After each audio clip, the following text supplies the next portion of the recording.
Yn broblem mewn sawl rhan o Gymru, mae yna ateb blaengar mewn un pentre yn Sir Ddinbych i'r angen am 2 fforddiadwy. Cartrefi parod un nhw, prefabs, sydd wedi cludo i gynnwyd a'i gosod yn ei lle gan graen. Mae Cymdeithas 2 Cynefin yn gobeithio cwblhau'r gwaith erbyn mis Ebrill. Dyma Dafydd Gwyn.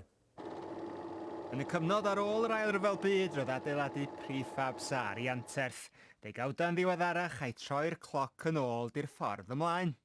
2D di adeiladu efo system modular, sef system sydd wedi cael ei ddefnyddio o blaen, ond sydd wedi datblygu lot yn ddiweddar.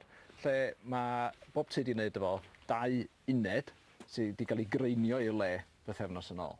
Lle, beth sy'n digwydd efo ar y safle ydi gorffan y tai ffwrdd. Da chi'n gallu gweld y gwaith bloc yn ei flaen yn y render ar hwnna, a to truss rafters ar ben hwn wedyn. Mae'r rhan fwyaf tai wedi gwneud mewn ffactri yn Drenewydd dros gyfnod byr iawn i fod yn onest o rhywbeth bythefnos i 2 wthnos yn y ffactri. A be di manteisio yn mynd o'i chwmpas i fel hyn? Amryw am fanteision. Un ydy, mae o'n llai o draffaeth i bobl lleol. Bod hi wedi bod reit diddorol a dipyn o sialens cael nhw fyny y ffordd, allwch chi ddychmygu i fan hyn.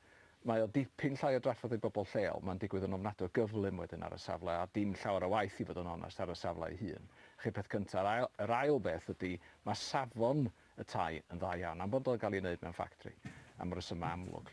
Ac yn ola, i wneud o hynna, neu o achos hynna, ydy mae safon defnydd ynni dda iawn yn yr adeiladau. Mae angen y tai yma, ond oes na rai yn troi trwyno oherwydd y ffordd maen nhw wedi cael eu adeiladu? Da ni wedi cael unrhyw argraff o gwbl bod pobl yn troi trwyno achos natur y tŷ, a da ni wrthi wwan sbio ar gyfleoedd eraill am bethau arloesol eraill. Da ni'n parhau sbio ar hynna. Gyda 90 miliwn o bunnau wedi glusnodi dros 2 blynedd, mae Llywodraeth Cymru'n anelu i godi 20,000 o dai fforddiadwy, gyda'r pwyslais ar gynlluniau sy'n flaengar a chreadigol. 120 o dai newydd bob blwyddyn, dyna mae grŵp Cynefin yn gobeithio i gyfrannu yn y gogledd, gyda chynlluniau fel yr un yma'n rhan o hynny. Mewn cymuned wledig Cymreig iawn, dydy'r incwm ddim yn arbennig o uchel yn yr ardal, felly mae angen tai fforddiadwy.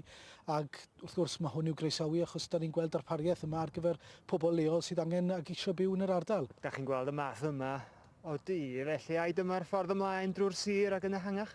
Ie, swn i feddwl mae rhywbeth fel un sydd eisiau gweld achos mae'n debyg i bod nhw'n dau sy'n mynd i gynnal gres, yn mynd i fod yn rhad iawn i'w rhedeg. Swn i fel bod ni'n mynd i weld fwy o bethau fel hyn rhywbryd yn y dyfodol yn sicr. 2 gartre sydd bron yn barod felly yn godi pac yn llythrenol i gynwyd.